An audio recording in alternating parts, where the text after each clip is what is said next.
Genesisy toko fa 12. Ny nanaovan'ny olona ilay tilikambo tao Babela sy nanorokoroan'Andriamanitra ny fitenin'ny olona.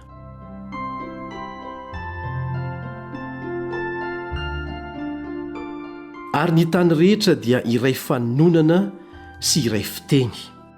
Ary raha nifindrafindra ny antsinanana ny olona dia nahita tany lemaka tany amin'ny tany Sinara izy ka nonona tao. Ary niresadresaka hoe izy, andeha isika hanao biriky ka handotra azy tsara. Ary ny biriky nataony solombato ary ny asfalta nataony solondrihitra. Ary hoy izy, andeha isika hanao tanàna sy tilikambo ho antsika, ka ny tampony ahatakatra ny lanitra dia anao izay ahazoantsika laza fandrao hiely eny ambonin'ny tany rehetra isika.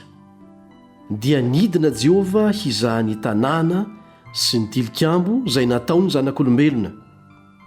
Ary hoy Jehovah, indro iray foko ny olona, sady iray fanonana izy rehetra. Ary ity vao fiandohaniny ataony, koa izao dia tsy hisy azo sakanana na inona izay saintsainy hatao. Aoka sika hidina, ka eny no anorokoroantsika ny fiteniny mba tsy fankahalala teny izy. Dia ataony nampelezan'i Jehovah azy hiala ho eny ambonin'ny tany rehetra, dia nitsahatra tsy nanao ny tanàna intsony izy. Koa izany no nanaovana ny anarany hoe Babela na fikororoana. Fa tao Jehovah nanorokoro ny fitenin'ny tany rehetra, ary taony nampelezan'i Jehovah ny olona ho eny ambonin'ny tany rehetra.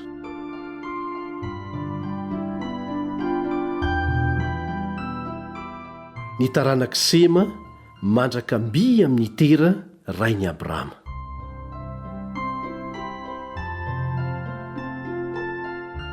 Zao no taranak'i Sema. Rehefa 100 taona Sema dia niteraka ny Arpaksada izy, 2 taona taorian'ny Safodrano. Ary ny andro ny ainan'ny Sema taorian'ny niterahany any Arpaksada dia 500 taona, ary niteraka zazalahy sy zazavavy izy. Ary rehefa 530 taona ny andro ny ainan'ny Arpaksada dia niteraka ny Sela izy, ary ny andro ny ainan'ny Arpaksada taorian'ny niterahany any Sela dia 300 taona, ary niteraka zazalahy sy zazavavy izy. Ary rehefa 30 taona ny andro ny ainan'ny Sela dia niteraka ny Ebera izy, ary ny andro ny ainan'ny Sela taorian'ny niterahany any Ebera dia 300 taona, ary niteraka zazalahy sy zazavavy izy. Ary rehefa 430 taona ny andro ny ainan'ny Ebera dia niteraka ny Palega izy, ary ny andro ny ainan'ny Ebera taorian'ny niterahany any Palega dia 370 taona, ary niteraka zazalahy sy zazavavy izy. Ary rehefa 30 taona ny andro ny ainan'ny Palega dia niteraka ny Ndreu izy, ary ny andro ny ainan'ny Palega taorian'ny niterahany Andreu dia 700 taona, ary niteraka zazalahy sy zazavavy izy.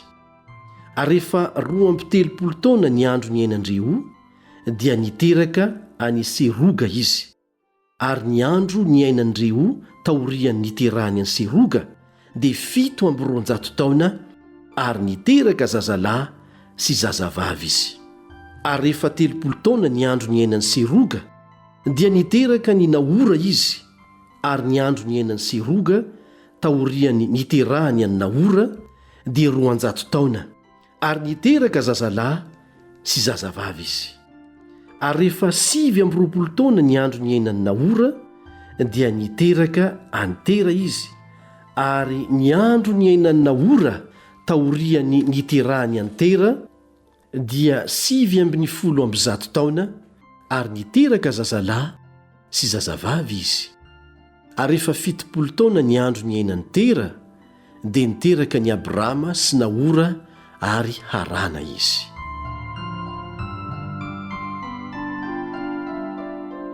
ny taranak Tera sy ny findrany nakany Harana.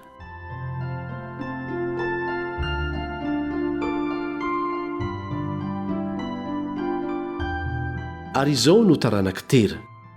Tera niteraka ny Abrama sy Naora ary Harana, ary Harana niteraka ny Lota.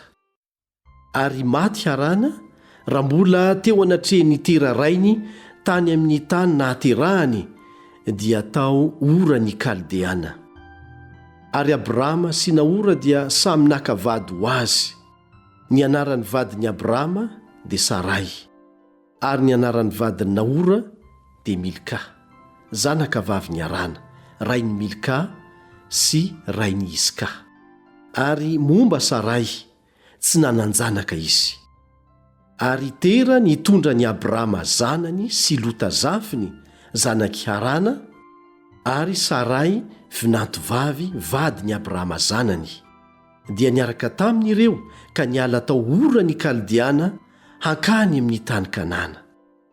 Dia tonga tao Harana izy ka nonona tao. Ary 500 taona ny andro ny ainan'ny Tera dia maty tao Harana izy.